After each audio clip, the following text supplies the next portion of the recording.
How are you all? So, as it is visible over here that today's topic is related to historical events from 1909 to 1940. Now we have discussed some of the events in our previous lecture, and now we will be moving forward and we will discuss it up till the Lahore Resolution, from Minto-Morley reforms up till the Lahore Resolution or the Pakistan Resolution, right? Well, what was the Indian Council Act 1909, the Minto-Morley reforms or the Indian Council Act 1909, right? So they are not commonly, reforms in which demands of certain parties, particularly Muslim League, that was the demand of separate electorate, that was approved constitutionally by the British government, right? So in this sense, it is very important for the Muslims it has got its importance in the history of India as far as Muslim rights or the demand of separate electorate is concerned, right? Now we will study it in detail because these are constitutional matters and they are, at time you might find it quite complicated or intricate, but I would try to simplify it for you so that you can understand the gist of it and you are not lost in the legal terminologies. Well, now if you see that the number of the members of the Legislative Council of the Governor General and the governors of various provinces was increased. Now what does it mean? That there was a legislature, which in Urdu we call it Muqannina, right? This legislature, it was the number of the local Indians, the representatives of Indian people, those representatives, the number of those representatives was increased. It means they were given a right to have a greater say, right? In the provincial assemblies, in simple terms you can understand, and in the National Assembly, which was an assembly for the Federation of India, United India, right? So it was the number was increased. Then secondly, powers of the members of the legislature were also increased. Previously they had no such powers as they were later on given in these reforms. Now we would try to understand what were these powers which they were given. Now they could criticize actions of the executive, ask questions and even supplementary questions, and express their views by moving resolutions. Previously they were just like observers. They were there, but they were not supposed to ask questions. They were not supposed to criticize policies made by the executives, right? So now in this 1909 Act, they were given this right, right? So in this matter you can term it as one of the important milestones in the constitutional development of the United India, right? Okay, matters of public interest were also discussed in the Legislative Council. Now as I have already told you that they were in the observer capacity in the previous acts. Previously they had no such rights, but now they could do, so discussion, what does discussion do? Even if you are just given the right to discuss some things and your discussion is not legally binding for someone, but what does it do? Can somebody tell me? Brings out certain solutions. Brings out solutions. Good. What else can it do? Just merely discussing a matter, what can it do? What can be done with it? What is the utility of it? You can express your emotion. Like if you're angry against something, you can speak about it. Yeah. Your voice. And yeah. It may create conflicts, like someone, It may create conflicts. How? like for example, if we are discussing something with someone, the other person might not agree with us, and his or her opinion might differ from us. So when it creates conflicts, then do you think it's good or bad? I think it's good for our own personal development, like will even lead to conflict. Like it gives you a feeling that you come out of your comfort zone and you get a that's when we negotiate. What? Sir, when there are conflicts, then we need to sit down together and solve those problems, and it would help you to understand the other's point of view. Conflict, in other words, it is diversity, and it always helps you to grow, right, to overcome these things, and that is why difference of opinion should be encouraged, and that was it. Secondly, it was very important because it created, it gave a proper means to the representatives to mold the public opinion, not only in India but in the United Kingdom, in their favor, right? So these discussions were very important. Then the Indians were included in the councillors, right, where these ultimate decisions were made. Decisions made by Secretary of India and the Viceroy, right? So they were included in their executive councils as well. Now one is legislature and other thing is the executive. Now what is the difference between legislature and executive? Legislators are the ones who make laws, and executive Executive.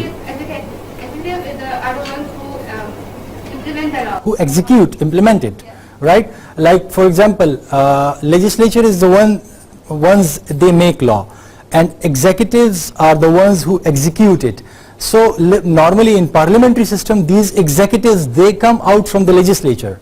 In presidential system, like in the United States, they might not be part of the legislature, but in the Westminster model of democracy, these executives, they are part of the legislature, so like the cabinet sort of thing, right?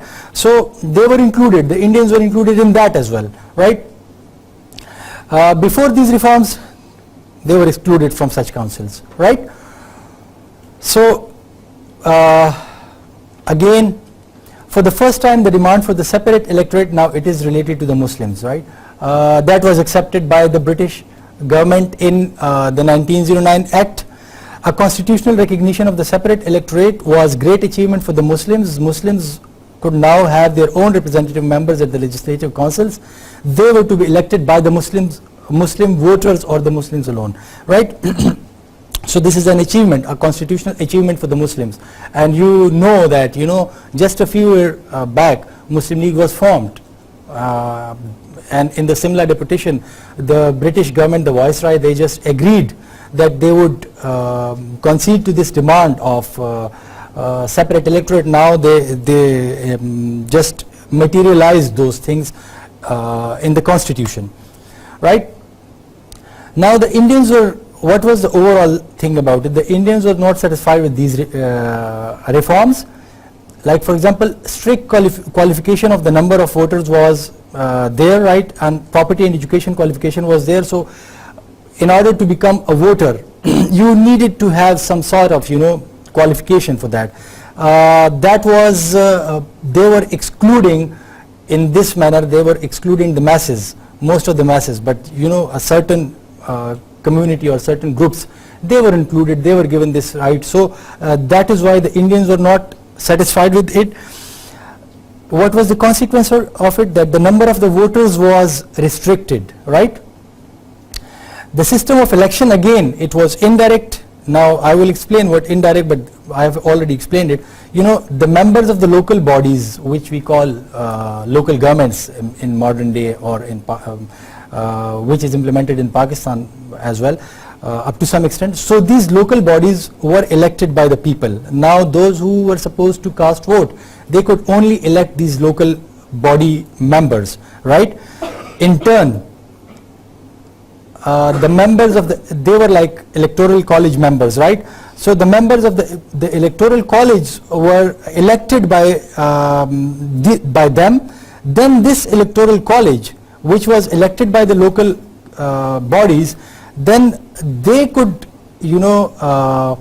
elect provincial members for provincial legislature, and then they could elect, the members of the provincial legislature could then elect members for the imperial or the United India legislature, the federation legislature, right? So it was a kind of indirect sort of election, and they did not have that much say, the local people, they did not have that much say in the election of the members to the provincial and the union legislature. So this was a problem for the local people, and that is why this act was criticized, that the local have not been empowered enough. Right? Now what else was there in this which was controversial? You know, in order to support, to win the maximum support of the society, different factions in the society, special representation was given to, you know, landlords, members of chambers of commerce and other influential groups. So they were given representation, special representation beyond their, you know, numerical number. That was not proportionate to their numerical number. So this was again criticized by the Indians. Now they had told that there would be 2 members, you know, in the Viceroy's Executive Council, one Hindu and one Muslim. But when it was actually announced, there was only one Hindu, SP Sinha, in it, and no Muslim, right?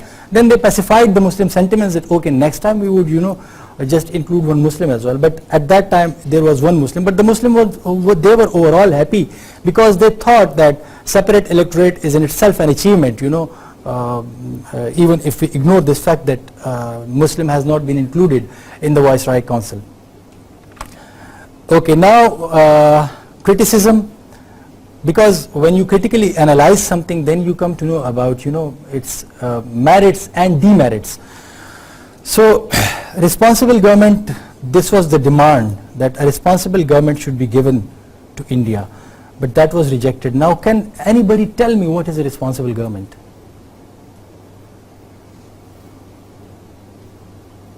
Do we have a responsible government in Pakistan right now? No. How do you say that? Give me your answer with logic and I will approve it. The rights to, they know they're aware of the rights of the people they are ruling. Actually, a responsible government doesn't mean this. You are right. This is the normal definition of responsibility which you have, you know, just pasted on the government, but it is not the case, right? I think the responsible government is the one who is supposed to safeguard the right of not only their people but the minorities as well. They should guarantee the protection of the minority. Again, it is the same answer, like, you know, in other words which he has given. So does responsible mean local? No, no, no. Responsible doesn't mean local. Yes. Sir, a responsible government should know how to maintain an equilibrium. Okay. I Yes. think it is the active government, like in the subcontinent, the matters of the state were decided in England and not in India. This is another interpretation, but let me clarify this thing.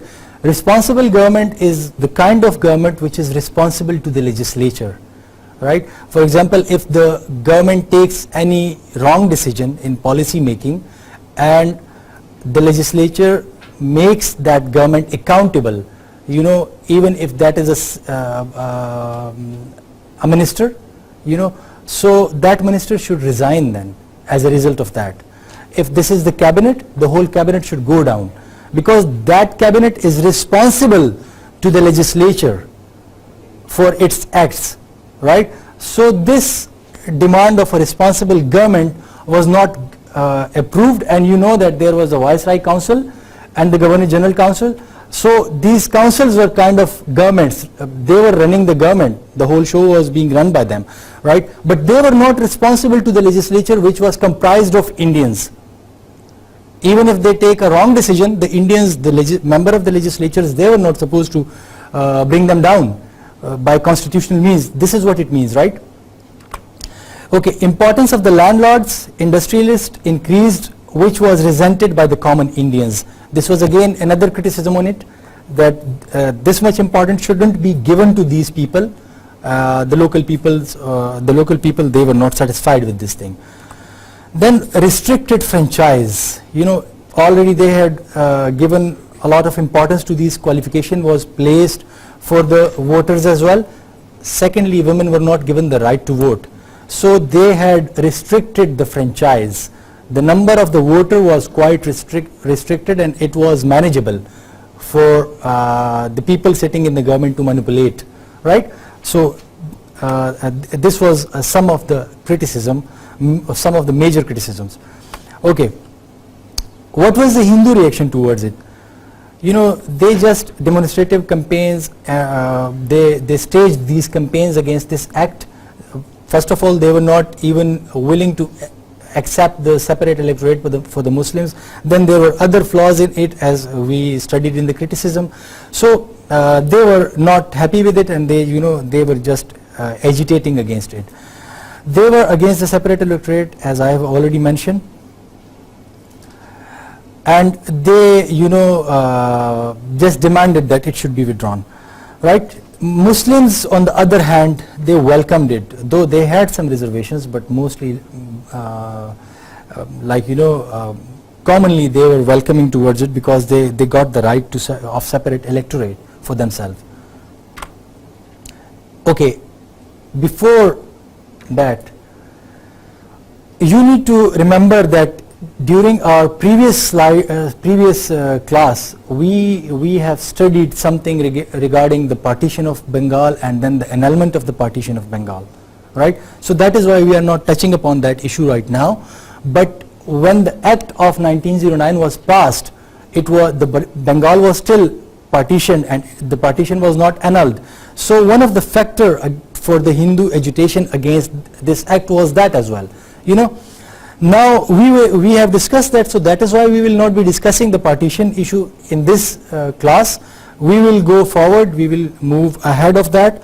And another milestone in the constitutional history, or you might say the constitutional development or the historical development in the subcontinent, was the Lucknow Pact, right? 1916. That was the time when the First World War was in full swing, right? You need to understand this. And now when the First World War was being fought in Europe, Indians thought of getting together to put some more pressure on the British government to get maximum for themselves, right? So this was one of the motivating factors for them to get together. And then this Lucknow Pact happened. We will study it in detail now, right? So this is a very important act, as I have already told you. This is a good example of Hindu-Muslim unity as well, because you might have studied it, that after the 1857 War of Independence, the Muslims and the Hindu, they could never get together on a single platform. But now in the Lucknow Pact, they were getting together. So this is a good example, and this is the first and the last example, if you might call it, right? You cannot find another example of Hindu-Muslim unity in the Indian history up till from 1857 up till 1947. The 1947 was the culmination of this division. Okay. So the Congress and the Muslim League, they just got together and signed this pact. Now, what were some of the factors I have already expressed over here, and some of the factors which we will be studying right now.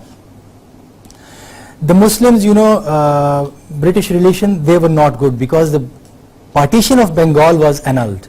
So the Muslims were not that much favorable towards the British then. In 1911, that partition was annulled, which was beneficial for the Muslims. We have discussed it, and now the Muslims were perturbed. They were not happy with that. So they were finding another partner to group together to team up against the British government, right? That is why it is here, right? I have explained this one. So the Muslim leadership, they tried to change their strategy against the British, right? Previously, their strategy was that of loyalty towards the British. Now they were asking for self-government suitable to India. So this was the demand of the Congress as well. Now Muslim League also, put its weight in the Congress side, and they thought of, asking for the same thing which Congress was asking. Okay, they thought that this self-rule, it should be tailored according to the needs of the local Indians. and there are two communities living in this Indian subcontinent, so that is why it should be tailored accordingly. Now, Muhammad Ali Jinnah, Quaid-e-Azam, he also, came to the forefront as an ambassador or a champion of the Hindu-Muslim unity, because Lucknow Pact was, in Lucknow Pact, that he was given the title of ambassador of Hindu-Muslim unity. Muhammad Ali Jinnah was given this title, right? In his, that is a very unique thing. In his earlier career, he was member of both the parties, Congress and the Muslim League, right? And later on, in 1920, he just quit Congress, and he was wholeheartedly a member of the Muslim League then, right? In 1915, due to Muhammad Ali Jinnah's efforts, right, both Muslim League and Congress Party in their annual meeting in Bombay, they decided that, a committee should be formed with the intention to sort common understanding between the two communities, Muslims and the Hindus. But Quaid-e-Azam Muhammad Ali Jinnah was very vocal in this term, and he convinced both, because he had got membership of both parties, and that is why he convinced both these both leaderships, that leadership of both communities in both parties, that they should come together and they should devise a plan, a joint strategy against the British government. The committee prepared a scheme in November 1916. The scheme was approved by both parties in December 1916 at Lucknow, right? Now, okay, in that Lucknow Pact, in the presidential address, Quaid-e-Azam, what did he say? Right, these are his words, so we should, I would read it out in entirety, that India's real progress can only be achieved by a true understanding and harmonious relation between the two great communities. With regard to our own affairs, we can depend upon nobody but ourselves, right? So he was asking the Congress and the Muslim League, and from that platform to the Indian, he was asking the Indian people that we should depend on ourselves, we should not depend on others to resolve our problems. So that was the crux of the Lucknow Pact, right? Now, what were some of the main features of this Lucknow Pact? Another achievement, Congress, which was up till now not approving the separate electorate, in this Lucknow Pact, it approved this thing for the Muslims, right? So it was an achievement for the Muslims. Now, they also approved, or they agreed that in the future constitution there should be 1/3 representative of the Muslim. That representation should be 1/3. I have already explained this in previous classes, some of the previous classes, that what does a 1/3 representation means, that you can block any constitutional bill or constitutional amendment which is detrimental to your own interest. So if you have got this 1/3 representation, which is more than the actual number of the Muslims in India, that representation was more than that, but that was approved by them, the Congress. So it was another achievement for the Muslims, right? Another thing, a weightage formula was proposed under which the Muslims would get less representations in than their population in the legislative councils in the provinces where they were in majority. Now, this was a give and take formula. So when they were given this 1/3 representation, on the other hand, the Muslims said that okay, we can have less representations in those provinces in which we have got majority. So by this, they were empowering the minority communities in those provinces in which there was the Muslim population and majority, right? So in turn, they were giving a kind of this 1/3 sort of incentive to the minorities in those provinces as well, in which the Muslims were in majority. Another thing, provinces should be given maximum administrative and financial autonomy. That was related to the provincial autonomy, right? That provinces should be made more empowered so that they can decide their matters according to their needs.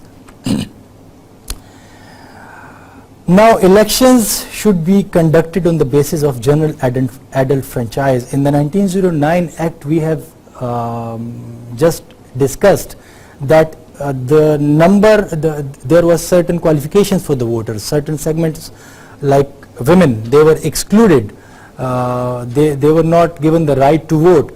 Now they were asking in this Lucknow Pact that a universal adult franchise should be implemented in India in future. What does it mean? That anybody who attains the age of 18 or 21, he or she should be able to vote.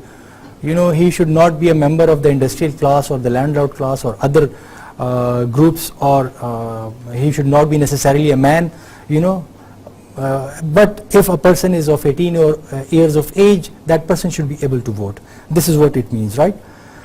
The Secretary of the State of India should be given same powers as are given to Secretaries of State for other colonies. So the Secretary of State for India was basically a member in the United Kingdom. He was dealing these under their you know, foreign ministry, he was dealing these affairs. So they were asking to empower that Secretary of State for India as well, so that he can take decisions accordingly, according to the needs of the Indians, and they are not put in, you know, tiresome legislative processes. The executive and the judiciary should remain separate from each other. This is again a very important thing, that you cannot bring together these two.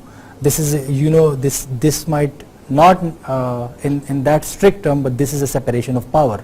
You know, there are three as I have discussed in previous classes, that a government is made up of three pillars: executive, judiciary, legislature.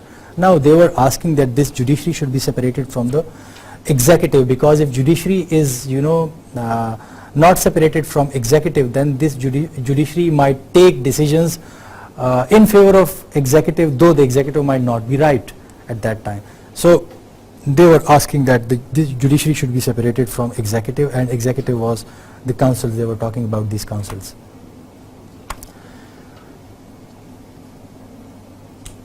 And again, complete self-government in India they demanded, or they should demand in future, the Muslim League and the Congress. They should demand for the complete self-government in India. It was, again, in this term, you might call that it was a development, right? They agreed on so many points which could put the British government in trouble, right? The Muslims should be given separate reserved seats in the legislature with rights of separate electorate, right? So in the legislature they were again, as that demand was, as that right was given to them in 1909, again they were asking that, okay, if a future constitution is coming to India, that right should be retained over there as well. Now again, any resolution affecting the particular community should require at least 75% majority of that the members of that community for its advancement in the council. For example, if the Hindus or the Congress is bringing up a constitutional change and that affects that community, it is related to that community, so that bill cannot be put forward to the council unless and until the Muslim member elected on the Muslim seats, 75% of those members, they approve of these demands. Otherwise they cannot be, you know, put forward, they cannot be advanced. If you have got any problem related to these points, you can ask me. I just think that, okay, it is clear, I am explaining and you are understanding, but if you have got some confusion, you can ask me, right? Because in your examination I might ask you to write a note on this thing, you know, then you will be writing commentaries.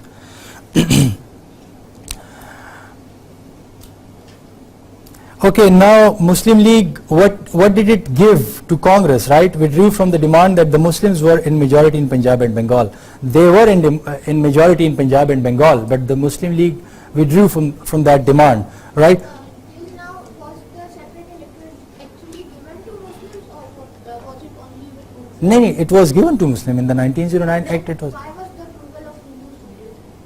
They were given the... But the Hindus were not approving it. They were agitating against this.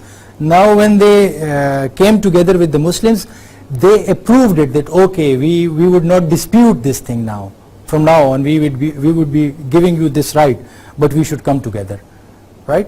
It is like, something is given, like, you might take the example of the current issue, the Panama case, right?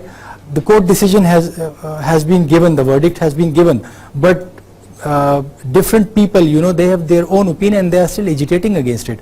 So a thing has been done, but people are not satisfied with it and they are fighting against it.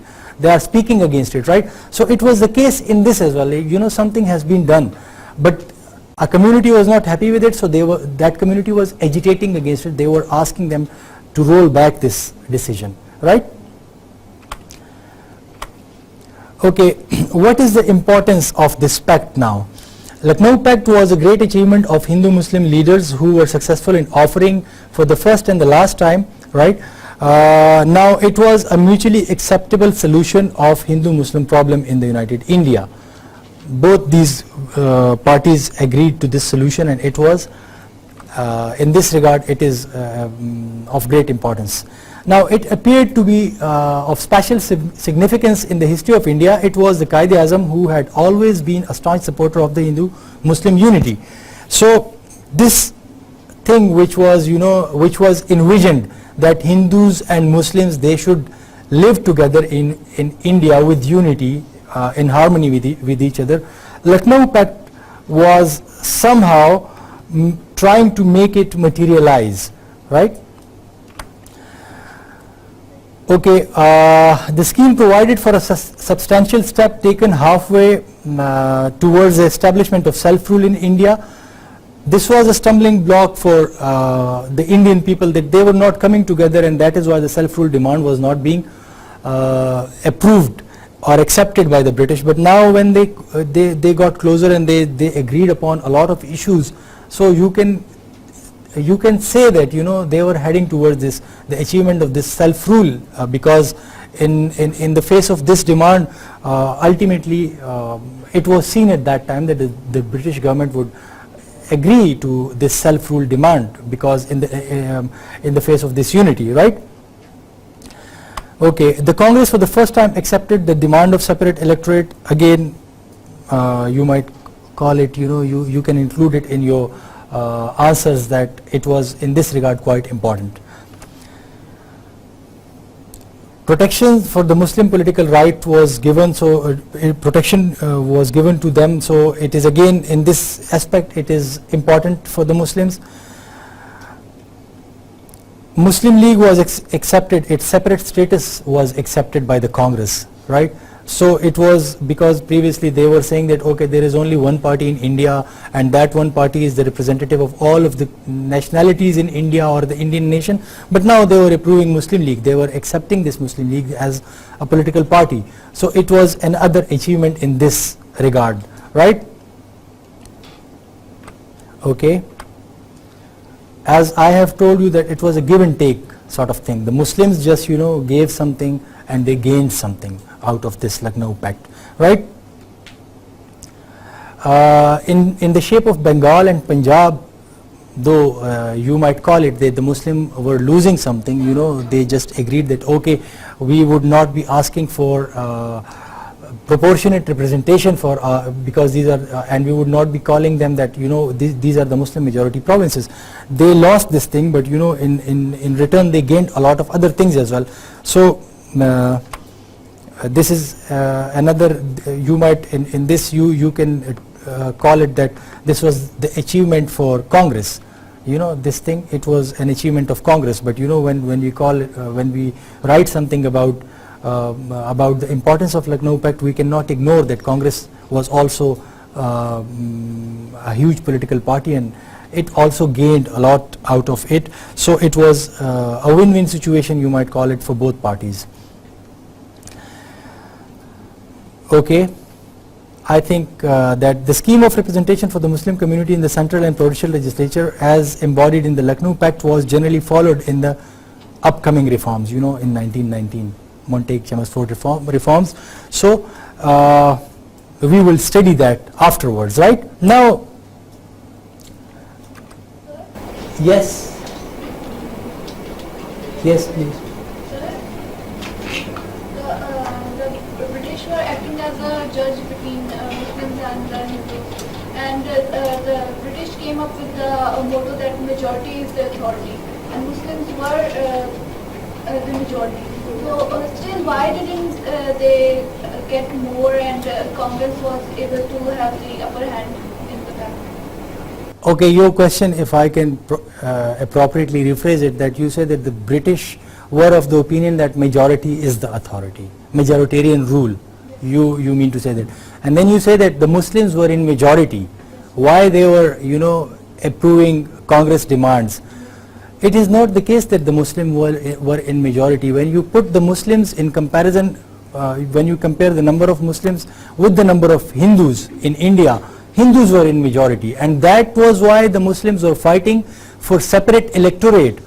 They were asking the Great Britain, that you cannot implement your version of democracy on India, because over there is only one nationality living in Great Britain, that is the one race, the English race, the Anglo-Saxon race, right? They are living over there. But in India there are two communities living, and both communities are poles apart. So that is why if you consider this one community as minority, which is the Muslims, and the other as majority, which is the Hindus, you are basically subduing this community, because under your formula of democracy, this minority community can never be in majority, and it will always remain under the Hindu dominance. So that is why, in order to hear us, in order to hear our voices in the legislature, you need to give us the right to separate electorate, right? So that answer, that question, I think your understanding about this issue was not appropriate. That is. You said there was the majority of there was Muslims in Bengal and Punjab. So I'm talking about that. He's talking about Muslim majority areas. Okay, you are talking only about the Muslim majority areas, but the Muslim majorities areas and the Hindu majorities areas, the Hindus were of the opinion that okay, there is only one nationality, the Indian, right, and no separate electorate should be given. Now they were approving, the Congress was approving in the Lucknow Pact about the separate electorate. So politics is always about give and take. You give something and then you take something. You try to devise a formula. So that was a formula devised by the Muslims, that okay, we would not be asking you that okay, we are in majority in Bengal, right? You need to keep it in mind that that was after the annulment of the partition of Bengal, right? So when the Bengal was united again, then the Muslim majority in that province was converted into minority again, right? You need to keep that fact in mind as well. So the Muslim, now after the annulment, the Muslim also were trying to impress upon the British government that they are in majority in these provinces and you cannot do that, but now they are saying that okay, we will just we will not ask for these things, we will not ask that we are in majority in these provinces, but in return Congress should accept these such and such things, which it did. So it was a win-win situation for both communities, right? No community can gain absolutely out of it, but both were gaining something, and the combined front was that to pressurize the government of the United Kingdom through unity, right? That was the main target was there. So that target was being achieved up to some extent. Now, what happened? What is Khilafat Movement? What is Khilafat Movement? This is written, but you should explain it to me in your own words. I will not explain this topic right now, but you should tell me what is Khilafat Movement. They would protect their mosques, but when Muslims they participated in the war, many Muslims they died as well. But when Britishers they attacked in Turkey, they destroyed their mosques and their promises were not fulfilled, and so Muslims started this movement. Okay, and was this movement a successful one? No. Okay. How you can term it an unsuccessful movement? They were not able to save. They were not able to? Right. Okay. Anything else regarding the Khilafat movement? Deeply into the movement, and Gandhi removed himself from it, and then it started to fall apart and fail again. Yes. right? Can you tell me about the importance of Khilafat movement? It wasn't a successful movement, then what is the importance of it? Why do we study it? So it brought Muslims together. It brought Muslims together, and at that time we needed the unity at least between the Muslim countries, because we weren't given the status of as a Muslim world, that we lose a place like the Muslim world, and then we take all the Muslim countries and put it in there. So we needed that unity, and it did get us. But then there were some Muslim leaders who were against this Khilafat movement, particularly that Tark-e Mawalat.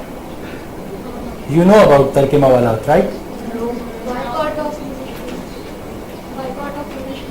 No, that was, yes, and then you know the Hijrah, and the Muslims, they resigned from their posts, and they were in They went back to Afghanistan, Yeah. and they were turned away. So why this some of the, if you say that the Khilafat movement played a vital role in bringing unity among the Muslims, but there were Muslims who were against it.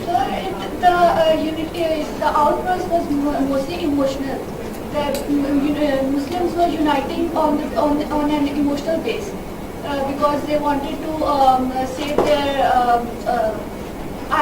for example, this Ottoman Sultan, the Caliph was an ideal in our, it was signifying something in our religion that was really close to us.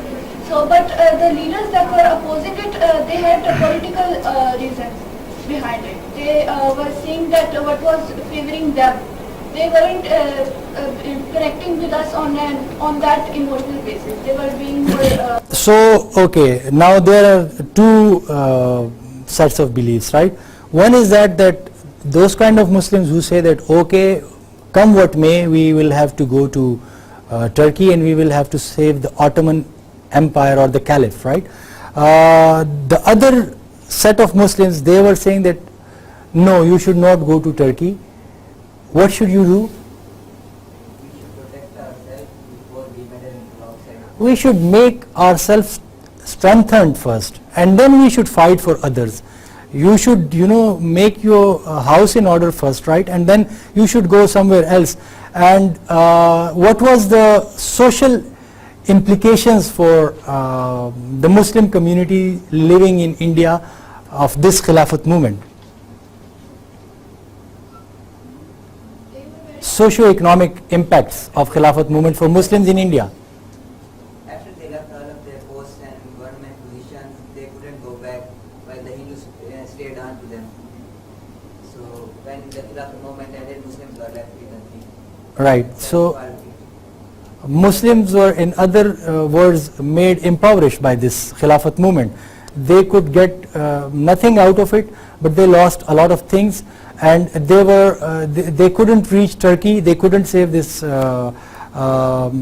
Caliph.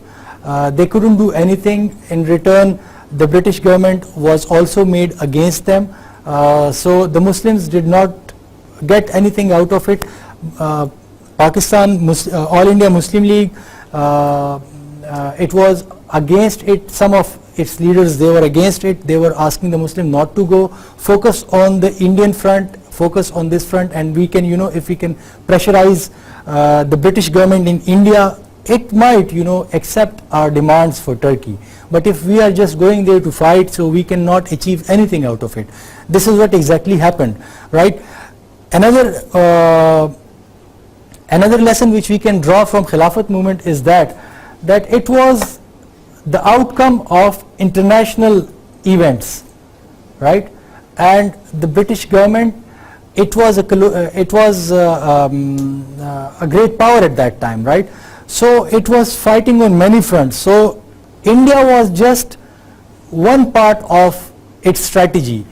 It was our own understanding that, okay, the whole world revolves around us, and now we can compel them, and we will go there and we will fight and we can do this and that.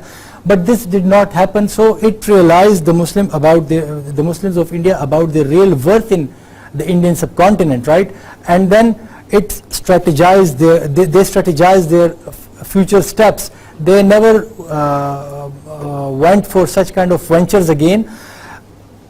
In the Pakistan movement, Khilafat movement played a very vital role, because the Muslim realized that we cannot rely on Hindus to achieve our objectives. We are a separate community. The Hindus will never fight for us. They will never stand by with us, right? They will only be uniting or coming closer to us when there are some common objectives for them. Otherwise, they will not fight for us, right? So that is why we should try to distance ourselves from them, and we should be focused on our own goals and objectives in India, right? So this is again though it was a failure, but it has to do something with the Pakistan movement as well, right? So that is why it is important. I think we have covered major aspects of Khilafat movement, so we would not be required to go through it again in the next class. All of the major aspects, the pros and the cons, and what was it all about, that has been done. Now thank you very much. Hope to see you in the next class, and we will move ahead from this, Simon Commission and the rest of the topics. We will be discussing it in the next class. Thank you very much.